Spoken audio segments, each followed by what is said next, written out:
Hey everyone, it's Chris from the Greenock. My first video, so take it easy on me. We are sitting here after COVID-19 and we're introducing our next pie designed by Ivan Limb. Welcome Ivan. Cheers. Thanks Chris.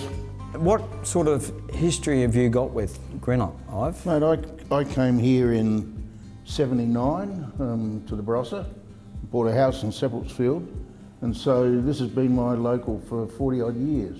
Yeah, so you're tied up with the wine industry? Yeah, I am. I did my degree in Wagga and I came here to work for Orlando in late 1978.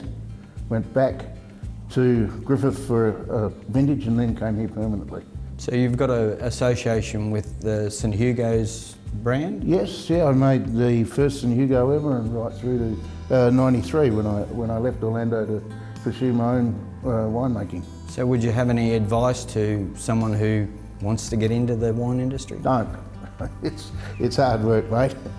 Vintage is hard work, but it's great fun. So if you want to get into the wine industry, start at the bottom because that's where you learn the real hard nuts of winemaking. Has Greenock changed since you've been here? Yeah, it has. When I first got here, the town was about 500 people. It's now about 1,100. The rentals were cheap here, and it was not the town it is now in terms of life, in terms of restaurants, in terms of cellar doors. It's now a great place to live. So you were the licensee? Yes, I was with my brother-in-law, wife and sister-in-law. We bought it in January '92. I never worked in it, they did. They were experienced publicans, my brother and sister-in-law. We had a bit of fun, we only did it for 2 years and they moved on and I had a big winery in Loxton, so I was focused elsewhere. So, I mean, basically it was a lot to do with the Greenock cricket. I played cricket for Greenock for many years and yeah, we had a lot of fun with the club there. I can still remember my brother-in-law saying that I had to stop giving away beer to all my cricketing mates. And I sort of said to him, well, I paid for the pub, so I'll do what I want to do. So would you bring anything back from the old days? Well, we used to have long lunches every Friday here as a wine industry. The South Cork people, the Penfolds people would come over, and this room in particular would be full of all winemakers.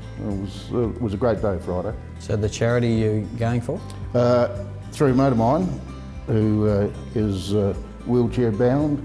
He works 2 days a week at Barossa Enterprises, and Barossa Enterprises certainly do a lot for the valley. They do all the wooden boxes for wine and they're highly involved in the industry, so very much so Barossa Enterprises. You won't be dining anywhere else other than the Greenock today, so wow. There's your pie. Thank you. Tell me all about it. My history is such that I grew up in Norwood. My grandfather was wine and brandy maker for Tolly's in Nelson Street in Stepney, which is Norwood. And so living in Norwood, going to school at Norwood High, of course on a Friday, Saturday night after too many beers you'd always end up at the Norwood pie cart. And what better to get rid of the beers than pea soup, beautiful pie and a handle of Stoney's ginger beer. Hall's Stoney ginger beer. I think we'll drink to that. I think we can too. Prost.